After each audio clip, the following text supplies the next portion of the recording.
자, 가장 먼저 우리 늘 그렇듯이 이쪽 위쪽에다가 띠를 하나만 만들어 주고요. 자, 여기 이름은 자, 왼쪽 거 그대로 복사했어요. 네, 그대로 복사해서 띠를 하나 만들어 줬고요. 자, 여기 지금 선을 없애줄게요. Alt-H-P-N 눌러서 자, 선은 삭제를 해줬습니다. 그래서 여기 이름은 Sensitivity Analysis, 그렇죠? Sensitivity Analysis고요. 자, 이거는 사실 이제 기술적으로는 그렇게 어려운 게 아닌데 어떻게 하면은 예쁘게 만들까가 약간 좀 관건이 있어요. 자, 어떻게 줄 거냐면요. 자, 첫 번째로는 자, 두 줄 잡아서 총 7칸 오른쪽으로 갈 거예요. 그러니까 2 곱하기 7을 잡을 거예요. 자, 하나, 둘, 셋, 넷, 다여, 일곱. 딱 맞네요. 왼쪽에 요거 가져왔더니 딱 맞네요. Alt-H-B-O 보더라인 바텀을 누르셔서 이런 식으로 아래쪽 선을 하나 먼저 만들어 주실게요. 자, 이어서 왼쪽 영역도 마찬가지예요. 2 곱하기 밑으로 7개. 하나, 둘, 셋, 넷, 다여, 7개 만들어서 이번에는 Alt-H 보더라인 라이트, 그래서 Alt-H-B-R을 눌러서 오른쪽에 보더라인을 만들어 주실게요.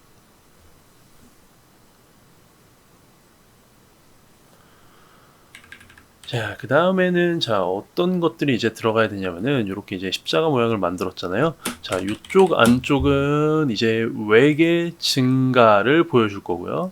자, 여기는 perpetuity growth, 그러니까 터미널 그로스 레이트의 증가를 이쪽에다 보여줄 거고요. 그에 대한 결과값을 가운데 보여주는 그런 형태를 만들어 주도록 할게요. 자, 어쨌든 근데 5칸이니까 5칸의 가운데에는 이 터미널 그로스의 중간값, 그러니까 현재 값을 보여주고 싶은 거죠. 자, 여기는 이제 외기죠. 네, 외계 현재 값을 보여주도록 할게요. 자, 가운데는 그래서 자, 지금 현재의 외를 링크로 가져오도록 할 거고요. 자, 우리 다 이거 퍼센티지로 바꿔줘야겠죠? 퍼센티지로 바꿔주시고. 자, 오른쪽으로 갈 때는 0.5%포인트씩 올라가게끔, 그래서 이퀄 앞에 거 더하기 0.5% 오른쪽으로는 자, 여기서 0.5씩 외기 올라간다면 어떻게 될까를 보여주고 싶은 거고요. 반대로 왼쪽은 앞에 거에서 마이너스 0.5가 된다면, 마이너스 0.5%가 된다면 어떻게 될 것인가가 궁금하겠죠? 자, 엔터 누르고, 자, 왼쪽으로 컨트롤 L은 없으니까 컨트롤 C, 컨트롤 V로 왼쪽으로도 보내주도록 하겠습니다.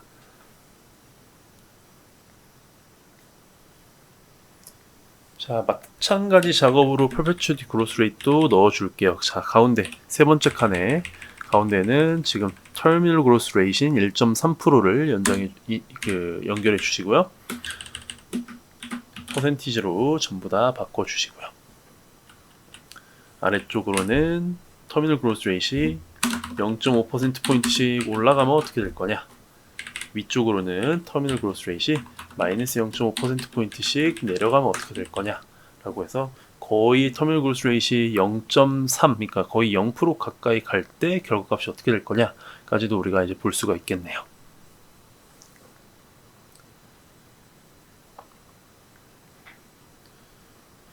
자, 그리고 여기는 이제 웹이라고 써 주시고요. 여기는 터미널 그로스라고 이름을 써 주시도록 할게요. 그리고 나서 자, 가운데 정렬 해주고 싶게 생겼죠. 그래서 요거 5개 잡아서 컨트롤 1 들어가셔서 얼라인먼트에서 자, 선택 영역의 가운데로 선택해 주실게요. 그리고 OK 눌러주시고요. 자, 터미널 그로스 레이트 이쪽은 병합을 해줄게요. 네. Alt-H, MC 눌러서 병합해 주시고, 단지 요거 지금 우리 돌리고 싶죠? 네, 그 방향 돌리고 싶으니까요. 컨트롤 1 누르셔서 자, 얼라이먼트 정렬해서 요거 네, 텍스트의 방향을 90도 눌러주시고요. 엔터 눌러볼까요? 자, 여전히 예쁘지 않죠? 자, 칸이 모자랄 것 같아요. 그래서 터미널 Alt 누른 상태로 엔터키 누르셔서 줄 바꿈 해주시고 엔터 누를게요. 줄이 바뀌게끔 만들어 준 거예요.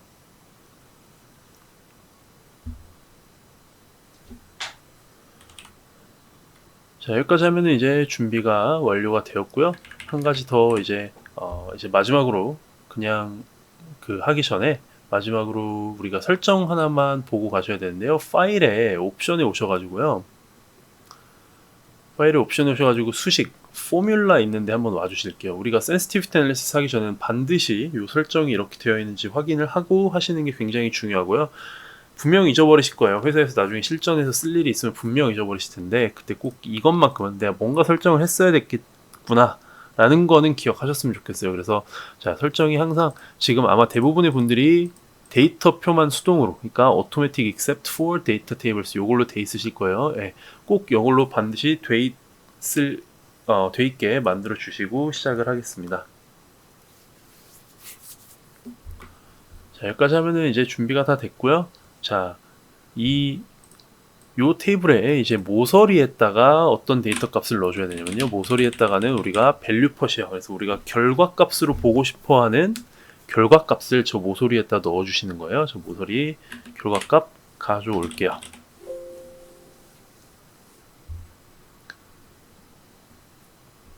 자, 그 다음에 이어서 한 가지 더 작업을 해주셔야 되는 거는 우리가 센시티브 애널리시스 할 때는 요런 값들이 이렇게 수식으로 뭔가 링크로 딴 데서 이렇게 들어오면은 결과 값들이 잘 안 나올 때가 있어요.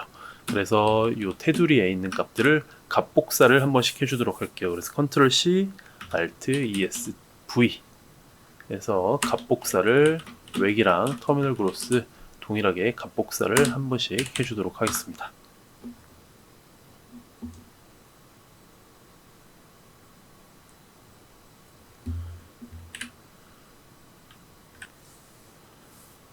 자, 모서리에 저 숫자까지 이제 넣고 하드 코딩까지 하고 나면은 자, 이제 이 영역을 그대로 설정해 주신 상태에서요.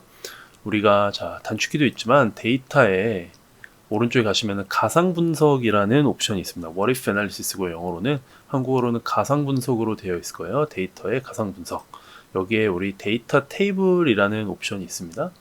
요거를 이제 선택을 해 주실게요. 그래서 데이터 테이블의 row 인풋 셀에는 우리가 row, 그렇죠? row는 웩을 선택해 주실 거고요. 컬럼 인풋 셀에는 우리가 터미널 그로스 레이트를 선택을 해주고 OK를 눌러주시면은 완료가 됐고요. 지금 소수점 때문에 샵샵샵으로 뜨는데 자, Alt H9 이렇게 해서 소수점 없애주도록 할게요. 자, 결과값이 딱 이렇게 나오면은 여러분들 굉장히 당황을 보통 많이 하실 텐데요. 자, 이 상태에서 우리가 F9를 한번 눌러 주시면은 이제 데이터 테이블이 제대로 계산이 되면서 우리가 원하던 결과값이 이제 도출이 될 겁니다. 참고로 말씀드리면 F9를 눌러야 되는 이유는 어떤 이유냐면은 우리가 지금 자, 엑셀에 아까 설정을 어떤 식으로 보통 되어 있냐면은 데이터 테이블만 자동이라고, 데이터 테이블만 제외하고 자동으로 되어 있는데, 자, 엑셀에 어떤 기능이 있냐면 이걸 매뉴얼로 이제 설정하는 기능이 있어요. 우리가 엑셀에서 저걸 매뉴얼로 돼 있으면 어떤 현상이 발생하냐면은, 예를 들어서 우리가 이렇게 단순한 sum 함수를 이용하더라도 지금은 6.0이 맞죠. 하지만 여기에 막 222 같은 큰 숫자를 넣더라도 여기에 이제 반영이 안 되는, 그게 이제 바로 매뉴얼한 옵션이에요. 이거는 반드시 매뉴얼 모드에서는 엑셀에서 F9를 눌러줘야 얘가 이제 제대로 계산을 하고 돌리기 시작하고요. 자, 우리 정도 수준에서 엑셀 돌리는 거는 그렇게 데이터 헤비하지 않고 어려운 모델이 아니기 때문에 요거를 매뉴얼로 돌릴 일이 없고 우린 자동 계산을 해놔도 상관없지만, 자, 뭐 통계 모델이라든지 좀 큰 모델들 같은 경우에는 계산 한번 돌리면 굉장히 시간이 오래 걸릴 수도 있단 말이에요. 그런 것들을 위해 가지고 이제 저 매뉴얼 모드라는 게 있는 거고요. 우리는 어떤 설정이었냐면은 데이터 테이블만 제외하고 오토매틱이잖아요. 근데 우리가 방금 만든 게 뭐예요? 데이터 테이블이죠. 그렇기 때문에 데이터 테이블은 여전히 수동으로 F9를 눌러야 계산이 돌아가는 겁니다. 그래서 F9를 누르시는 것도 잊지 않고 하셨으면 좋겠고요. 자, 마지막 포매팅만 조금 예쁘게 해주고 마무리하도록 할게요. 자, 모서리에 있는 149,000원 숫자는 보통 우리 흰색 글씨로 바꿔서 숨겨주는 게 일반적이고요. 자, 디스플레이를 할 수 있는 방법은 이제 크게 보통 두 가지 방법이 있지만, 자, 첫 번째 방식, 제가 좀 덜 선호하는 방식은, 저기 이 영역을 설정해 주신 다음에 우리 컨디셔널 포매팅, 여기에 컨디셔널 포매팅 가셔서 컬러 스케일을 입혀 주시는 거예요. 내가 원하는 색깔이나 이런 거에 맞춰 가지고 컬러 스케일을 입혀 주시는 방식이 첫 번째 방식. 제가 좀 더 선호하는 두 번째 방식은 뭐냐면요, 자, 이렇게 십자가를 만들어서 색칠을 해주시는 거예요. 이렇게, 그렇죠? 이렇게 십자가로 색칠을 해서 우리가 지금 설정하고 있는 웩과 우리가 지금 설정하고 있는 터미널 그로스 레이트를 이렇게 하이라이트를 해주는 방법을 전 조금 더 선호하고요. 자, 조금 더 디테일하게 컨트롤 B를 눌러서, 우리의 영역은 두껍게, 그 다음에 이 영역은 또 사각형을 하나 더 넣어주셔서 컨트롤 시프트 7 누르면은 사각형이 생깁니다. 그래서 이렇게 사각형, 여기도 컨트롤 시프트 7 눌러서 사각형, 이런 모양으로 만드는 걸 저는 조금 더 선호를 합니다. 자, 그래서 이렇게 해서 센시티비티 애널리시스까지 해봤고요. 나중에 이제 센시티비티 애널리시스는 뭐 여러 덩어리가 될 수도 있겠죠. 또 뭐가 궁금할 수 있냐면은 뭐 이 레베뉴 그로스 설정에 따라서 어떻게 결과값이 달라질 거냐, OP 마진이나 뭐 텍스에 따라서 어떻게 결과값이 달라질 것이냐, 그 다음에 뭐 결과값을 우리가 지금은 뭐 주가만 봤지만, 한 주당 주식 그 숫자만 봤지만 에퀴티 밸류는 어떻게 될 거냐, 엔터프라이즈 밸류는 어떻게 될 거냐, 그런 것들도 다 이제 궁금할 수 있을 것 같고요. 자, 마무리하기 전에 맨 위에 프레젠트 밸류 팩터는 조금 숨겨줄게요. 그래서 이 두 줄 Shift 스페이스, Shift Alt 오른쪽 방향키 해서 요거는 살짝 숨겨주시면은, 자, 우리가 포매팅까지도 나름 예쁘게 지금 마무리가 된 것 같아요. 뭐 겉에 이제 테두리라든지 이런 포매팅은 나중에 이제 여러분들 시간 되시면은 개인적으로 한번 해보시면 좋을 것 같고요.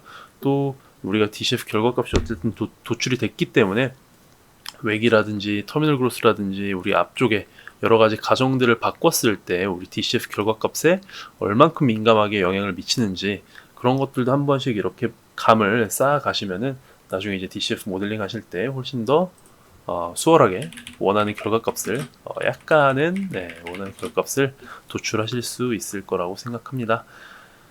자, 그래서 여기까지 따라오시느라 굉장히 고생 많았고요. 저희 DCF 그 다음에 트레이딩 콤스까지 우리 밸류에이션 두 가지 방법을 이용해서 한번 열심히 달려와 봤습니다. 자, 제가 추가 컨텐츠들은 시간이 되는 대로 계속해서 올려드릴 거고요. 앞으로도 더 모델러스랑 그 다음에 더 모델러스 유튜브, 그 다음에 시간 되시는 분들은 PPT 수업이나 LBO 수업으로도 계속해서 가셔가지고 수강해 주시면 감사하겠습니다. 네, 지금까지 정말 고생 많으셨습니다. 네, 수고하셨습니다.